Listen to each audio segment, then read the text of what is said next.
અર્જુન બોલ્યા, હે કૃષ્ણ, જે માણસો શાસ્ત્ર વિધિને છોડીને શ્રદ્ધા ભાવે જોડાયેલા દેવ આદિને પૂજે છે, એમની સ્થિતિ તો પછી કઈ ગણાય? સાત્વિકી, રાજસી કે તામસી?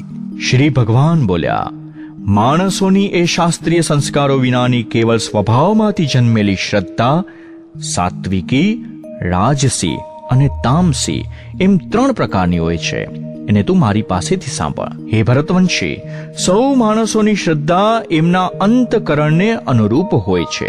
આ જીવાત્મા શ્રદ્ધામય છે, માટે જે માણસ જેવી શ્રદ્ધા રાખનારો છે એ પોતે પણ એવા જ સ્વભાવનો છે. સાત્વિક માણસો દેવોને પૂજે છે, રાજસી માણસો યક્ષ અને રાક્ષસો તથા બીજા જે તામસી માણસો છે તેઓ પ્રેતો અને ભૂતોને પૂજે છે. બીજા જે માણસો શાસ્ત્રવિધિ વિનાનું માત્ર મનમાન્યું ઘોર તપ આચરે છે તથા દંભ અને અહંકારથી ભરેલા તેમજ કામના, આસક્તિ અને બળના અભિમાનથી પણ ભરેલા છે તથા જેઓ શરીર રૂપે રહેલા ભૂત સમુદાયને અને અંતકરણમાં રહેલા મુજ પરમાત્માને પણ કૃશ કરનારા છે, એ અજ્ઞાનીઓને તું આસુરી સ્વભાવના જાણ. ભોજન પણ સૌને પોતપોતાના સ્વભાવ અનુસાર 3 પ્રકારનું ગમતું હોય છે, અને એ જ રીતે યજ્ઞ, તપ અને દાન પણ 3 પ્રકારના હોય છે. એમના આ જુદા જુદા ભેદને તું મારી પાસેથી સાંભળ.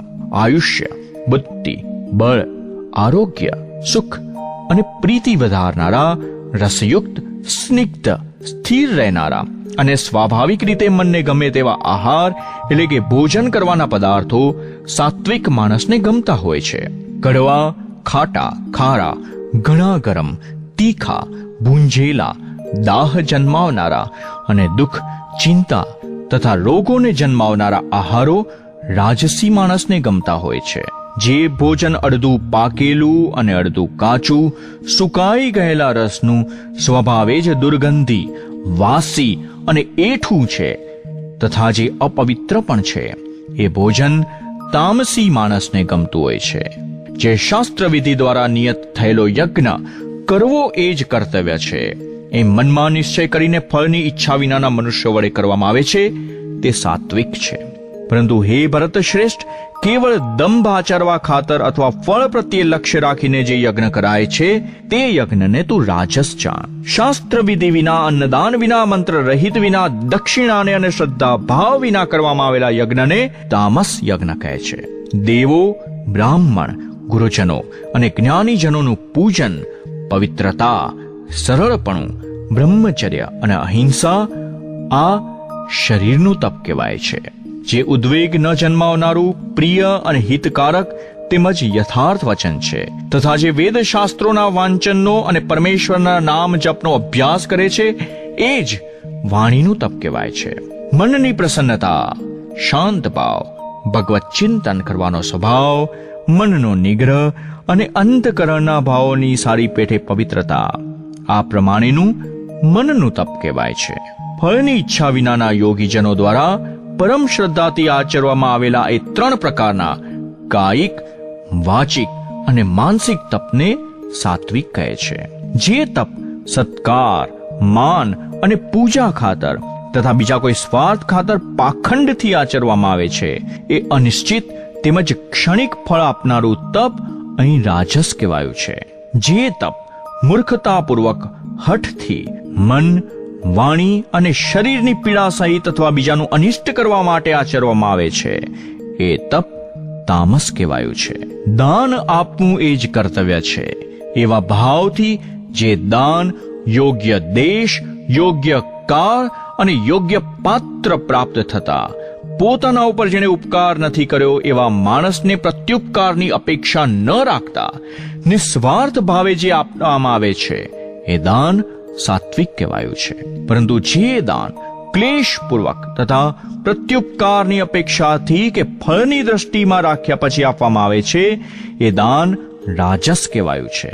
જે દાન સત્કાર વિના કે તિરસ્કાર પૂર્વક અયોગ્ય દેશકાળમાં અને કુપાત્રને આપવામાં આવે છે, એ દાન તામસ કહેવાયું છે. ઓમ તત્સત.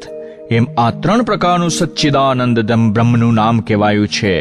એ બ્રહ્મથી જ સૃષ્ટિના આરંભે બ્રાહ્મણો, વેદો તથા યજ્ઞ આદિ રચાયા.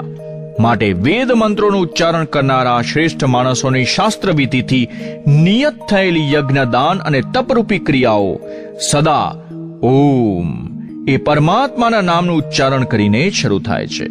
તત એટલે કે તત નામથી ઓળખાતા પરમાત્માનું જ આ સઘળું છે એવા ભાવ સાથે ફળને લક્ષ્યમાં ન રાખતા અનેક પ્રકારની યજ્ઞ, તપરૂપી ક્રિયાઓ તેમજ દાનરૂપી ક્રિયાઓ કલ્યાણની ઈચ્છા રાખનારા માણસો દ્વારા કરવામાં આવે છે.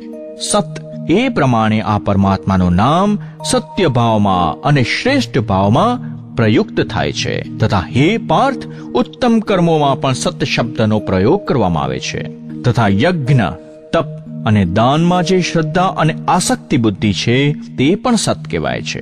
અને પરમાત્માને કાજે કરેલું કર્મ તો નિશ્ચિતપણે સત કહેવાય છે. હે પાર્થ, વગર શ્રદ્ધાએ કરાયેલો હવન, દીધેલું દાન, આચરેલું તપ અને જે કંઈ પણ કરવામાં આવેલું શુભ ફળ છે એ સઘળું અસત કહેવાય છે. માટે એ ન તો આ લોકમાં લાભદાયક છે કે ન તો મર્યા પછી.